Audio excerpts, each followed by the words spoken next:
I needed $300 for headshots. Jake's text seemed like a joke at first. My friend needs a fake girlfriend for family dinner. You interested? I stared at my empty bank account and typed back. How much? That's how I ended up at David Chen's apartment on a Tuesday evening, wearing my best dress and carrying a notebook full of lies. He answered the door looking nervous, his dark hair messy like he'd been running his hands through it. You must be Mia, he said. And you must be desperate, I replied. He laughed, and something about the sound made my chest warm. Pretty much. His apartment was small but clean. Books everywhere. A guitar in the corner. Photos of him with an older Asian couple who smiled like they'd never known sadness. Your parents? I asked. Yeah. His voice got soft. They're the reason I need to do this. He told me about Emma, about the breakup that left him broken for months, about his parents driving hours every weekend to take care of him, about lying to make them stop worrying. I told them I was dating someone named Sarah, he said. I kept adding details every time they asked. Now they want to meet her, and I can't tell them the truth. You should see how happy my dad gets when he talks about my girlfriend. I can't take that away from him. I watched him pace around his living room, and something cracked open in my chest. I'd taken this job for money, but looking at him now, I saw something I recognized. The desperate need to protect the people you love, even if it hurt you. Okay, I said, opening my notebook. Tell me about Sarah. We spent 3 days practicing. I learned that Sarah taught 3rd grade and had 2 cats. I learned that David noticed everything, how I took my coffee, which stories made me smile, the way I twisted my hair when I was thinking. What's your favorite thing about me?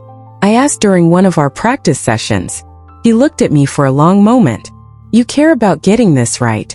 You could have just shown up and faked it, but you're really trying to help. My heart did something strange. What's yours about me? You're doing this for your parents. That's not crazy, it's beautiful. Sunday came too fast. I met David outside the restaurant, my hands shaking. He looked handsome in his button-down shirt, but his eyes were scared. What if they don't believe us? He asked. They will, I said, taking his hand. We practiced. But the moment I met his parents, I forgot about practicing. His father hugged me like I was already family. His mother asked about my students with genuine interest. They were warm and funny and so obviously proud of their son. How did you know David was the one?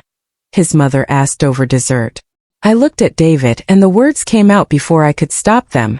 He sees people, I said. Really sees them. When I talk about my day, he remembers the small things that matter to me. He makes me feel like every part of my life is worth paying attention to. David's eyes widened. Those weren't practiced lines. Those were real feelings I hadn't meant to admit. After dinner, we walked his parents to their car. His father pulled David aside. She's wonderful, son. Don't let this one go. I watched David hug his parents goodbye, saw the peace in his face, and felt my heart break a little. This was what I was being paid for, to give him this moment of happiness. In a few minutes, I'd go home and he'd go back to his real life. His parents drove away, and we stood in the parking lot under the streetlights. You were perfect, David said. They loved you. Good, I said, but my voice came out wrong. That's what you paid me for.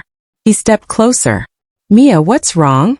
I looked at him, at his kind eyes and worried expression, and felt everything I'd been holding back rise up in my throat. I messed up, I whispered. What do you mean?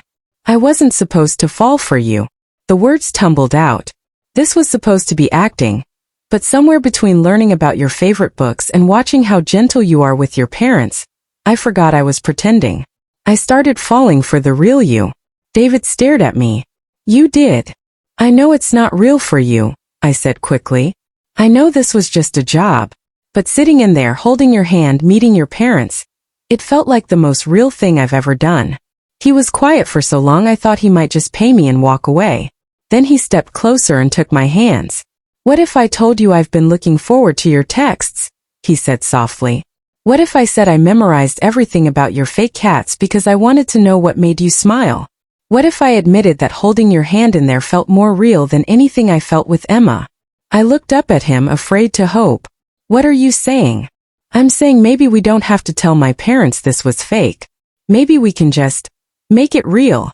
He leaned down and kissed me, soft and careful, like he was afraid I might disappear.